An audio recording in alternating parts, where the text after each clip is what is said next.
નમસ્કાર, જય માતાજી, જય હિન્દ, જય જય ગરવા ગિરનાર, જય હો ગિરનારી મહારાજ કી. હું રાજભા ગઢવી બધા જ મિત્રોને, ભક્તોને, ગુજરાત અને વિશ્વમાં વસતા સનાતનીઓને અને જેટલા પ્રેમ ભાવ અને શ્રદ્ધાથી ગરવા ગિરનારમાં આવે છે, તો 22 તારીખે ધજા બંધાય છે. એટલે આ 2-5 દિનો આ આપણો મેળો, માનવ મેળો, ભક્તિનો મેળો, પ્રસાદનો મેળો, એક સનાતનનો મેળો, ગરવા ગિરનારનો મેળો, પ્રકૃતિનો મેળો અને મનને શાંત કરવાનો આપણો આ મેળો. એટલે 23/2/2025 થી 26/2/2025 સુધી આપણો આ મેળો છે. મેળામાં લાખો લોકો આવવાના છે, આવવું જ જોઈએ. પણ જુનાગઢ કલેક્ટરશ્રી અને આખું વહીવટી તંત્ર એ એકદમ સાબદું થઈ ગયું છે. જુનાણાને કેમ સ્વચ્છ રાખવું, ગરવા ગિરનારને કેમ સ્વચ્છ રાખવો, કાર્ય કાંઈ પણ સારું કરવું હોય એની પાછળ ઘણા લોકોની મહેનત હોય છે.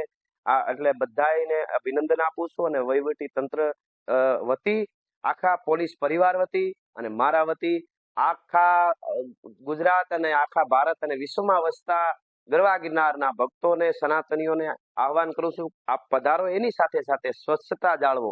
કારણ કે આપણું ઘર હોય ને આપણે ત્યાં ત્યાં થૂકતા નથી, પ્લાસ્ટિક આપણા ઘરમાં નથી નાખતા, તો આપણું ઘર તો અમુક સમય રહેવા માટેનો બંગલો છે.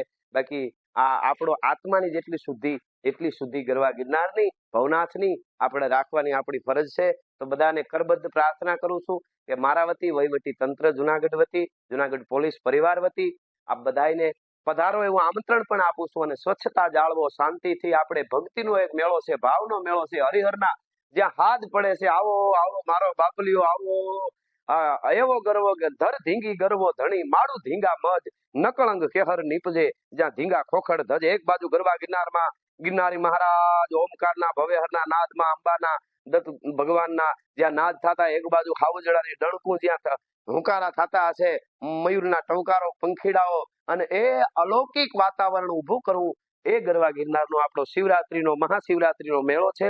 તો એને હકીકતમાં મહાશિવરાત્રીનો મેળો જ રહીએ એવો આપણે રાખીએ, એવી બધાને પ્રાર્થના. આવો પણ ક્યાંય પણ આપણે કચરો ફેંકશું તો ભગવાન ગિરનારી આપણને માફ નહીં કરે. માણસ તરીકેની આપણી ફરજ છે, માણસ તરીકેની આપણે, હું માણસ છું એ સ્થાન ભાન સાથે આપણે આ મેળો કરીએ એવી પ્રાર્થના સાથે બધા જ પધારો. જય જય ગરવા ગિરનાર, જય ગિરનારી મહારાજ, જય હિન્દ.